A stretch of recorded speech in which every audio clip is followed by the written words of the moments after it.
let's play this Bill Burr clip because I was going to say that'd be a good segue. I was already on it. You'll appreciate this, Eric. So this is Bill Burr talking about Skid Row. Since we're on the 80s subject right now, it's really good. God damn it!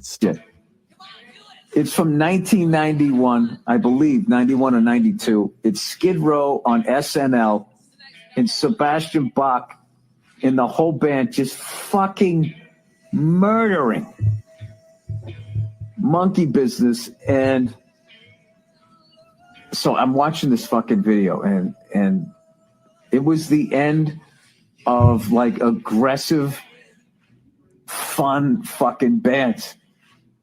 Like they were just fucking killing it.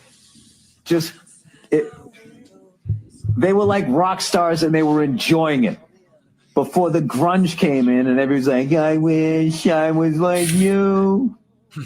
Easily amused. I always hated that fucking line. It's like, you don't fucking know me, you condescending cunt.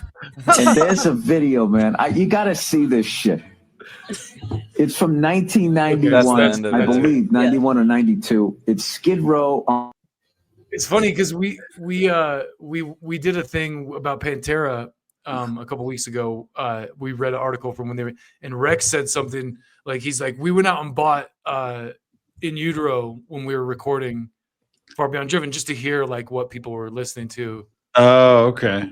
And he's like, and we were like, fuck no, we ain't touching that shit. Heart-shaped boxes. Yeah, he's like, we don't want to sound like that. If that's what people are digging, then fuck that. Yeah.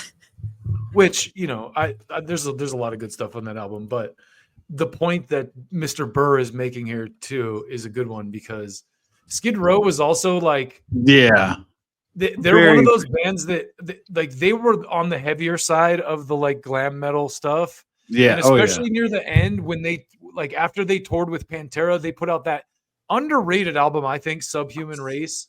That was a great album. Great album. It's almost like kind of got some industrial stuff on it. I mean, I don't think it's as good as like their OG stuff. Like Slave to the Grind was the first cassette tape I ever bought. Yeah, so, that was like my favorite album. Yeah, that's a fucking classic album from front to back, no doubt. I got to see them back then too when I was like. Did you? Fuck. They opened up. They opened up for who? Guns N' Roses. Oh, like really? 90. Okay. Yeah, I was pretty young. I was like 7. Oh, nice. And yeah, they were both heavy as fuck at the time. You know, that was like the heyday of both of those.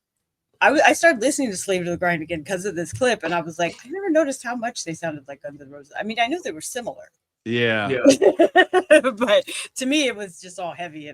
But you know what's funniest about that clip that they're showing about the Skid Row is when they were on Saturday Night Live that night. They isn't that the night that Sebastian Bach did the ABC like skit? Probably. Do you remember that one? Are you ready for that? Where he was like A B C D E, and he's like coming out of the closet and he's busting it, and he's doing the like heavy metal ABCs. Yeah. You know what Colette just said too kind of struck me because I think Slave to the Grind was influenced by Guns N' Roses. Yeah, like I can see that. Appetite for Destruction, definitely. And I credit Skid Row with putting Pantera on. Like, Skid Row fucking took Pantera out as an opener during the like Vulgar Display of Power tour. Well, they were touring behind Slave to the Grind, and I remember because I used to read Guitar World magazine when I was a kid. I remember reading the reviews. People were like, dude, what a mistake Skid Row made taking them out because they're blowing them off the stage. Yeah. As an opener, you know, but also I think like, you know, it's kind of like the guys from Typo, how grateful they said they were to Motley Crue for taking them out because when they got offered that tour, they were like, fuck Motley Crue. Are you fucking kidding me? Like their fans are going to throw bottles at us, you know? And it ended up being like their big like breakthrough moment. So I think it was like Skid Row kind of handed that to Pantera too. Not that Pantera wouldn't have broken through regardless, and they had real recognizes real though is a good point too. Like Metallica when they took Pantera out, or you know, like the Russia thing. I don't think they took Pantera out, but Pantera just destroyed, and Metallica had a great set too, obviously. But I mean, look at what Metallica's doing right now, man. You Yeah. gotta give them so much credit. They're such an institution.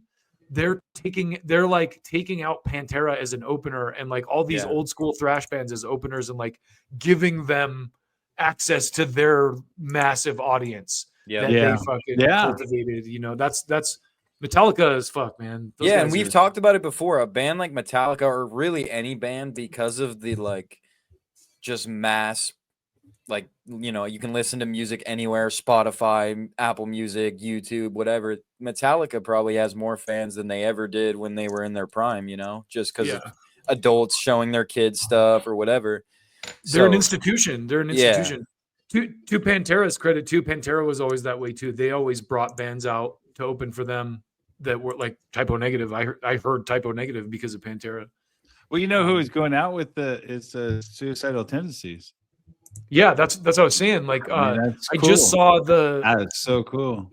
The thing for it was like Metallica, Suicidal Tendencies, like a bunch of fucking like classic metal bands.